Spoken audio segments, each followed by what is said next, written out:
Nós estamos aqui na Capela de Belém, que era onde John Hus pregava a palavra de Deus.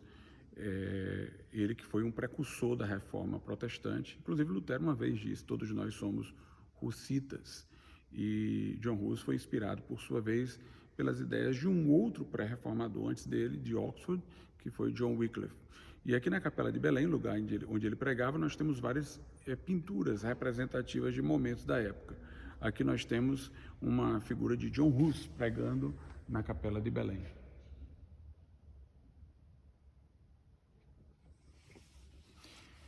Temos também aqui uma outra figura, que é de Tomás Müntzer, que foi um dissidente da Reforma Luterana. Portanto, viveu muito tempo depois de John Hus.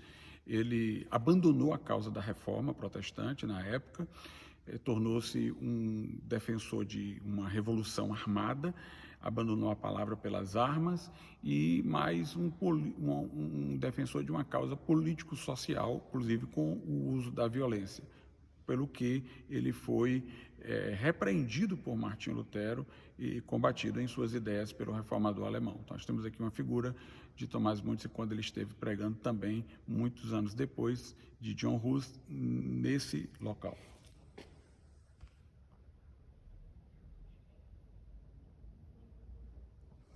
John Hus costumava combater a opulência da Igreja Católica, bem como suas superstições que estavam sempre entrosadas com o lucro, como a venda das indulgências, a exploração econômica das relíquias.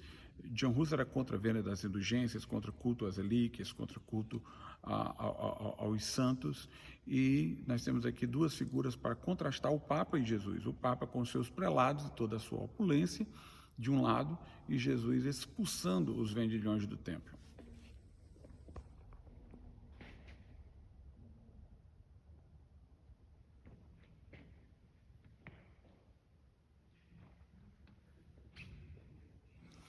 John Hus foi queimado vivo no Concílio de Constança. Foi para lá expor suas ideias, se defender, foi acusado de algumas coisas de que nem falara, e ao final do concílio ele foi condenado ao fogo e morreu louvando ao Senhor, cantando e confiando sua vida aos cuidados de Jesus Cristo, dizendo: Filho de Davi, tem compaixão de mim, e em seguida, como disse eu, cantando um hino ao Senhor. Temos aqui a imagem do momento do seu martírio.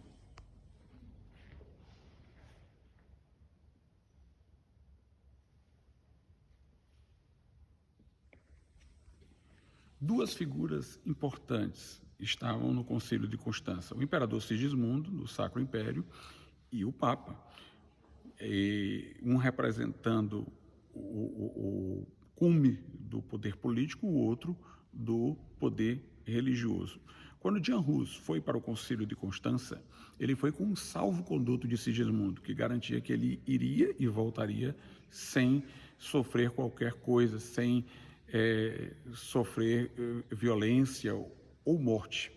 No entanto, o imperador Sigismundo não manteve sua palavra, baixou a cabeça na hora de sua condenação e ficou silente.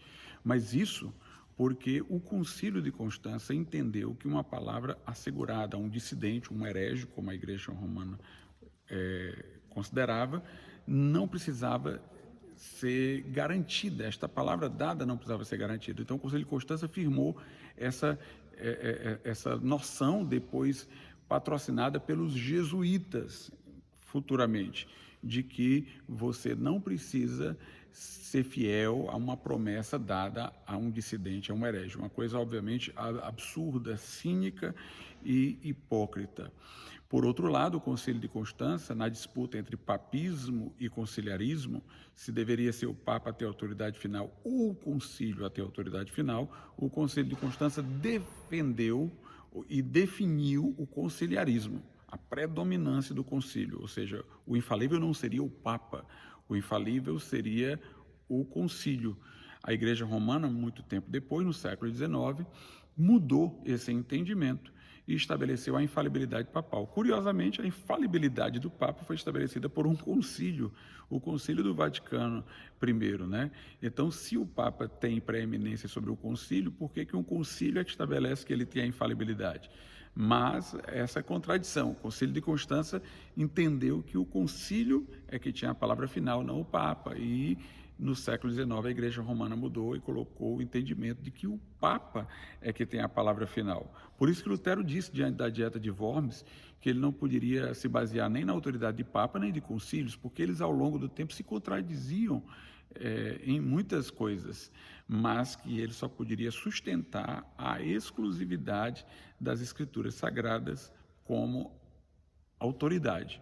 Interessante que no Concílio de Trento, que é o da Contra-Reforma, a Igreja Romana convidou protestantes para irem ao concílio. Notadamente, como ouvintes, eles não iriam influir no resultado, mas os protestantes não foram, tinham medo de serem mortos, exatamente porque o concílio de Constança afirmara a ideia de que palavra dada ao herege não deveria ser mantida herege, segundo a concepção do romanismo.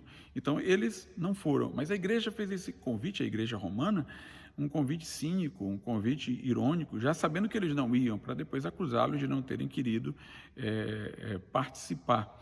Mas ela sabia tanto que o Concílio de Constança tinha estabelecido que a palavra dada a um herege não poderia se manter, que quando convidaram os protestantes para o Concílio de Trento, eles disseram que o que havia sido estabelecido em Constança não aconteceria lá no Concílio de Trento.